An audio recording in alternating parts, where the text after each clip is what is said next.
আসসালামু আলাইকুম ভিউয়ার, আশা করি আপনারা সবাই ভালো আছেন। আজকে আমি আপনাদেরকে কোনো রেসিপি দেখাবো না, আমি একটি ছোট ট্রিপস নিয়ে এসেছি।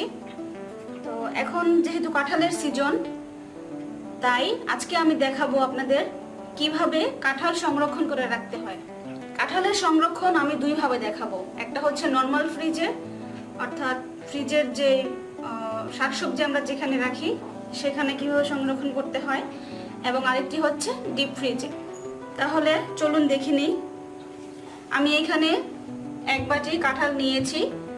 অনেক সময় দেখা যায় কাঁঠাল আনার পরে সবটুকু তো খাওয়া যায় না, ইভেন দেখা যায় যে পরের দিন কাঁঠালগুলো কেমন হয়ে যায়, একটু নষ্ট নষ্ট হয়ে যায়।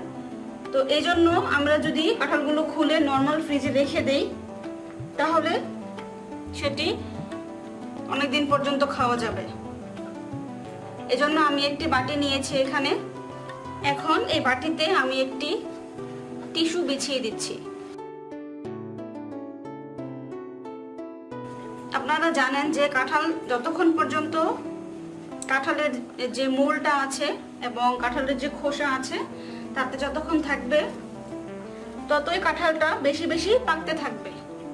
সো এই জন্য যদি কাঁঠাল আমরা খুলে তারপর বক্সে এভাবে রেখে দেই তাহলে কিন্তু 2-3 সপ্তাহ পর্যন্ত ভালো থাকে। আমি এখন এখানে কাঁঠালের পিসগুলো রেখে দিচ্ছি।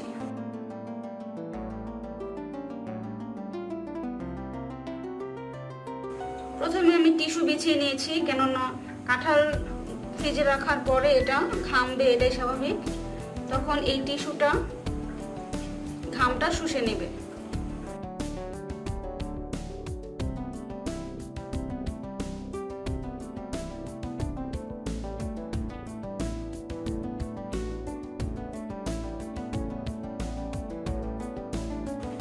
এভাবে করে আমি সম্পূর্ণ বাটিটি কাঁঠাল দিয়ে পূর্ণ করে ফেলব।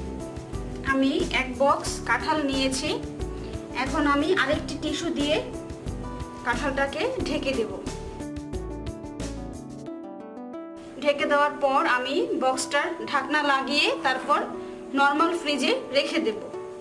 তো যখন আপনারা কাঁঠালটি খাবেন তখন ফ্রিজ থেকে বের করে হাত দিয়ে না, চামচ দিয়ে বের করে খাবেন। যদি আপনি মনে করেন যে আপনি সবটা কাঁঠাল খেতে পারবেন না, অর্ধেক খাবেন, তখন চামচ দিয়ে বের করবেন এবং বাকিগুলো আবার ঢেকে রেখে দিবেন। আর যখন আপনি একবার বক্সটা খুললেন তখন লক্ষ্য করবেন যে ঢাকনাটা ঘেমে গেছে, তখন ঢাকনার ঘামটা মুছে আবার ঢাকনা দিয়ে বক্সটা ঢেকে দেবেন। তাহলে আমি এখন বক্সটি ফ্রিজে রেখে দিচ্ছি। ভিউয়ার্স, এখন আমি দেখাবো কিভাবে ডিপ ফ্রিজে কাঁঠাল সংরক্ষণ করতে হয়। এজন্য প্রথমে আমি কাঁঠাল থেকে বিচিগুলো আলাদা করে নিচ্ছি। ডিপ ফ্রিজে কাঁঠাল সংরক্ষণের জন্য খেয়াল রাখবেন কাঁঠালটা যাতে একটু শক্ত হয়। শক্ত কাঁঠালগুলো সংরক্ষণ করলে এটা যখন আপনি ডিপ থেকে নামাবেন তখন খেতে খুবই ভালো লাগবে। এভাবে এক এক করে আমি সবগুলো কাঁঠালের বিচি খুলে নিচ্ছি। আমি এক বাটি কাঁঠাল নিয়েছি, যেগুলো আমি বিচি থেকে কোষগুলো আলাদা করে ফেলেছি। এখন আমি এগুলো সংরক্ষণের জন্য একটি পলিথিন নিয়েছি। এই পলিথিনগুলো আপনারা বাজারে কিনতে পাবেন। এখন পলিথিনে আমি এক এক করে কাঁঠালের পিসগুলো রেখে দিব। আমি দেখাচ্ছি কিভাবে রাখতে হবে।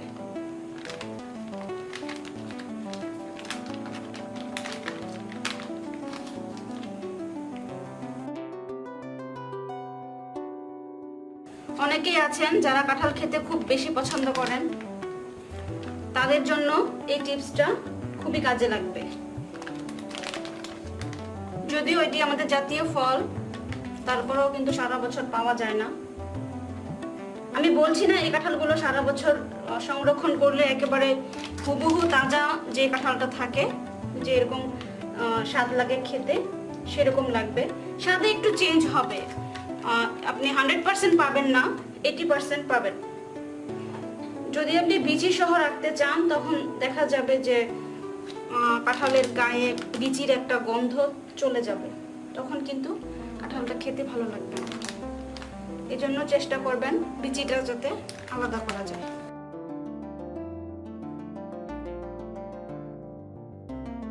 হয়ে গেছে। আমি এখন পলিথিনের যে মুখটা আছে সেটাকে সিল করে দিব।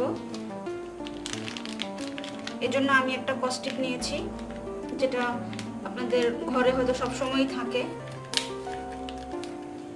চাইলে আবার কেউ স্টেপলার দিয়ে পিন করতে পারেন।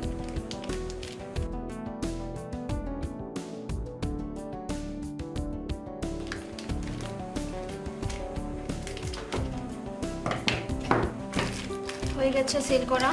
আপনারা লক্ষ্য করেছেন আমি কিন্তু পিসগুলো আলাদা আলাদা রেখেছি, একটার উপরে আরেকটি দেইনি। কাঁঠালটাকে এরকম ঝলমলে করে রাখতে হবে, এতে করে কাঁঠালটা খেতে ভালো লাগবে। অন্যথায় বরফ হওয়ার পরে একটার সাথে আরেকটা মিশে গেলে তখন আর কাঁঠালের অস্তিত্ব পাওয়া যাবে না।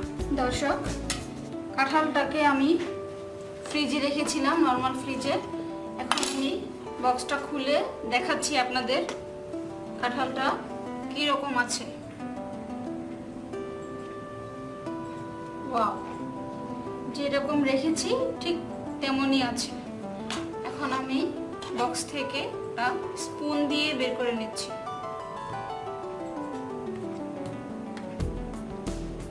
দেখুন আমার পিসগুলো একেবারে পারফেক্ট আছে, কোনো রকমের কিছু হয়নি। এবারে আমি বক্সটাকে আবার ঢেকে রেখে দেব। তার আগে আমি ঢাকনার যে ঘামটা আছে সেটাকে টিস্যু দিয়ে মুছে নিচ্ছি, এবং বক্সে আমি আরেকটি নতুন টিস্যু নিয়ে সেটি দিয়ে বক্সটাকে ভেতরে কাঁঠালটাকে ঢেকে দিচ্ছি। আবার আমি বক্সের ঢাকনাটা লাগিয়ে ফ্রিজে রেখে দেব।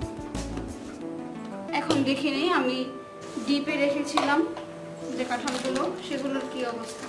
একেবারে সবগুলো পিস জমে গেছে, শক্ত হয়ে গেছে।